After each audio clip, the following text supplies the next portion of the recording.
I confess. I accidentally donated all of our sex toys and costumes to Goodwill, and they won't give them back. I'm so sorry.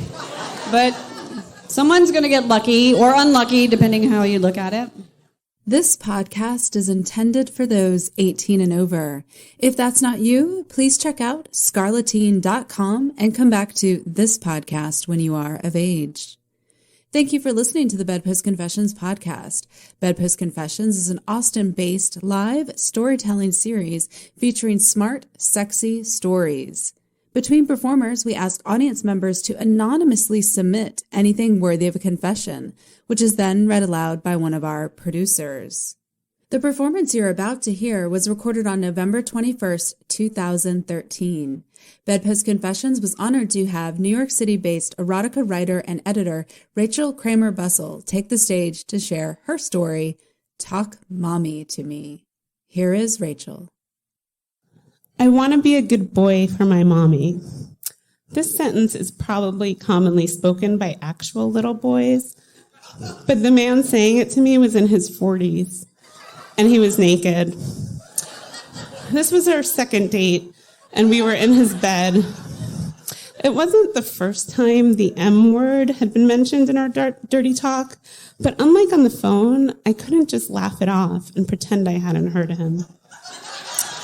This was real. He wanted me to pretend to be his mommy, his naughty, dirty, flirtatious, sexy mommy.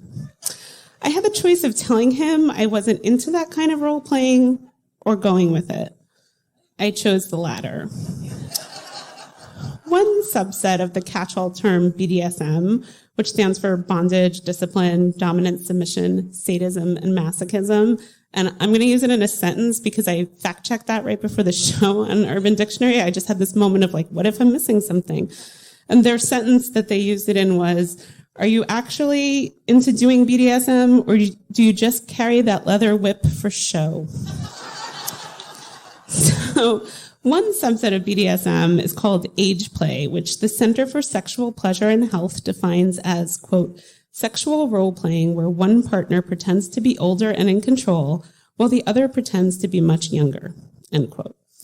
This can mean fantasizing about being siblings, parent and child, teacher and student, etc. I'd heard of it, but in the abstract, it sounded like it probably wasn't my thing. Now, don't get me wrong, not because I don't like dirty talk. I've engaged in plenty of dirty talk before, including being called a bad girl, slut, and whore consensually by a dominant partner, and I'd gotten off on those terms. In context, they meant I was bad, but also good for being bad. It's like the kinky version of a backhanded compliment. I'd spanked and been spanked by men and women, but pretending in this way was entirely new to me. It took something I generally enjoy, dirty words, and turned it into something I had to rush through a sexual learning curve to catch up with. The biggest leap for me is the same one I have to make when I attempt to read science fiction, which is very rarely, entering an entirely new world, in this case, one that's being made up on the spot. If you'd asked me beforehand if I could or would ever want to engage in age play, I'd have said no. The idea of calling a man daddy holds no appeal to me. It actually serves to pull me out of the moment and make me extremely uncomfortable. No offense to those who are into it. But for some reason, its corollary pulled at my heartstrings, endearing me to the big baby before me. As I looked down at this overgrown man sucking tenderly at my breast, I smiled. In that moment, I wanted to be his mommy, a figure worthy of respect, fear, and arousal. I wanted to be tender with him and punish him as need be. No, I didn't want to be his real mother, but his fake one, sign me up. I wasn't the kind of wife or mother figure who would clean his apartment or iron his clothes. I don't even know how to iron or cook for him or schedule his doctor's appointments. But I could be the kind who took care of him in this most intimate of ways. What made me want to try it? Firstly, I liked that he felt comfortable enough to share his fantasy with me. I didn't know how often he entrusted that side of his psyche with lovers, but I felt flattered that he would go there with this potentially off-putting information. It's obviously riskier to tell someone you're into, say, mommy-boy play than light bondage. Rather than impulsing me, I was intrigued by his interest and by my reaction. I liked the idea of suddenly having the power to control exactly what would happen between us from then on. I could tell him he was indeed being a good boy for me, or that he wasn't and would need correcting. The roles set easy boundaries between us. By becoming a baby, he was willingly giving up some of his power in order to cede it to me. In the act of presenting himself to me as a combination of child in word and man in deed, he was the opposite of the macho, selfish guys I dated who wanted everything their way or withheld sharing their deepest selves from me, keeping me at a mental, if not physical, distance. Since one of the things I enjoy most about sex is the sense of connection where nothing is held back, I wanted to feel as close to him as possible. If agreeing to be his mommy would get me there, I was willing to try it. If you're going to bear your deepest fantasies, you can't do it in a half-assed way. And I got the impression he wasn't just emulating the actions of a baby, but a child's vulnerability as well. By telling me he wanted to be a good boy, he handed me the keys to lead both of us into an exploration of what exactly being a good boy was. As he lay on top of me, he sucked on my nipples, something other lovers have done, but again, not like this. He wasn't sucking on them in order to give me pleasure, or even because he was getting into the act, appreciating the texture and my arousal. His tongue never brushed against my nipple to find out if it was hard. He sucked in a fast, loud way, cheeks moving in and out, pursed lips making exaggerating motions. It was fascinating because it felt entirely different. I was responding not so much to the touch of his lips on my skin as the act he was mimicking, breastfeeding. Here was a man over 6 feet tall who probably weighed 200 pounds, yet he seemed to have shrunk as he curled himself up against me. I felt bigger, and he seemed smaller as he nursed. It was hot because he was willing to go there, to transform himself, and that made me want to offer up a different side of myself in return. The real kicker for me, though, the aspect that's either the most dead honest or the most disturbing, or both, is that playing at being someone's mommy is the closest I've come so far to my most cherished dream. I don't have any children, but I want them. Baby fever hardly begins to describe the way I feel when I see an infant strapped to his mother's chest or a baby curled up in a stroller. I will turn entirely away from whoever I'm talking to and utterly ignore them to indulge myself in the attention of a baby in a restaurant, on the subway, anywhere really. I'll do baby voices and wave to them and ask them questions and totally geek out. I own up to being a mama wannabe, and my not having kids is something I think about at least once a day. If I could pick up a baby at the supermarket along with my groceries, I would. I have wanted to be a mom since I turned 30, and that was now 8 years ago. And anytime I see a baby or toddler, I'm reminded that something is missing from my life. It's a bittersweet sensation because I light up when I spot them, but that light dims quickly once they're no longer in my sight. Hanging out with my friends or cousins' kids marginally helps satiate my longing for a child, though sometimes it has the opposite effect and makes it all the more profound. So all of that was the backdrop to the moment with the big baby sucking on my nipples.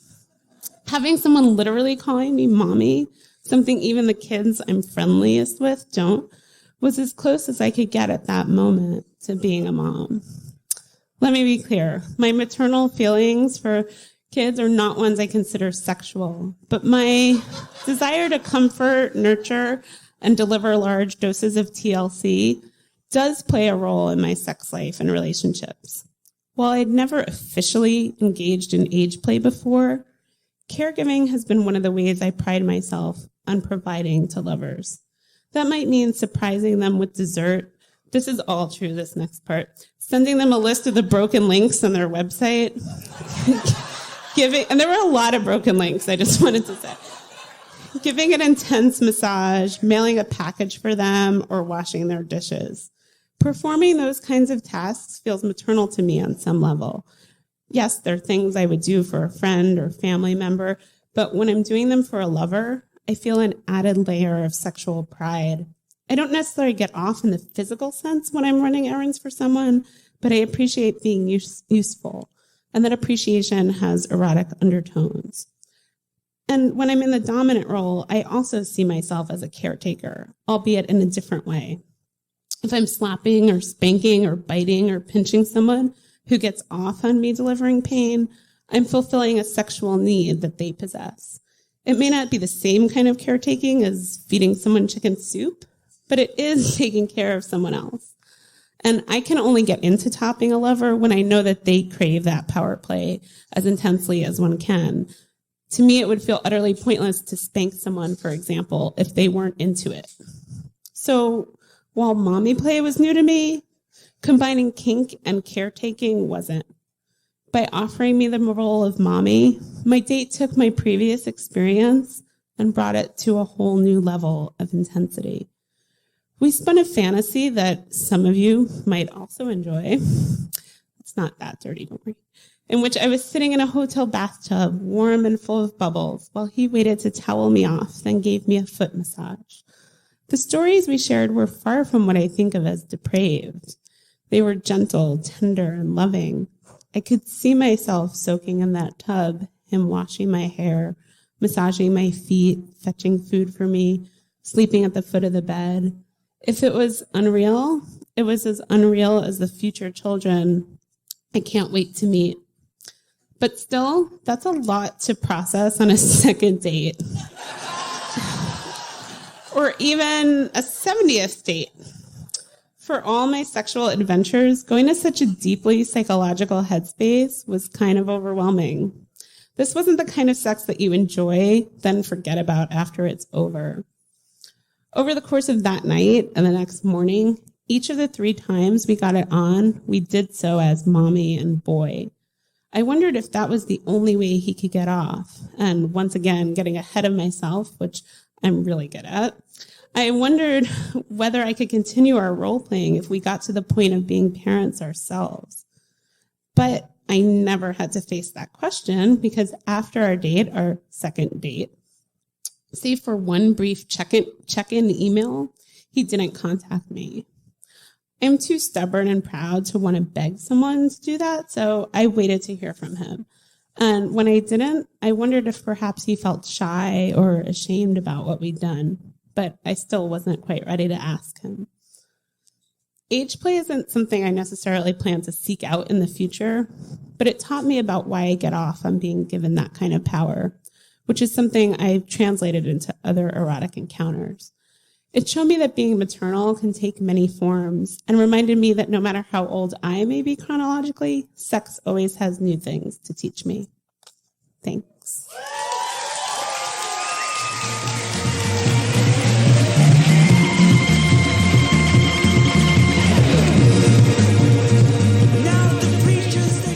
Give it up for Rachel Kramer Bussel.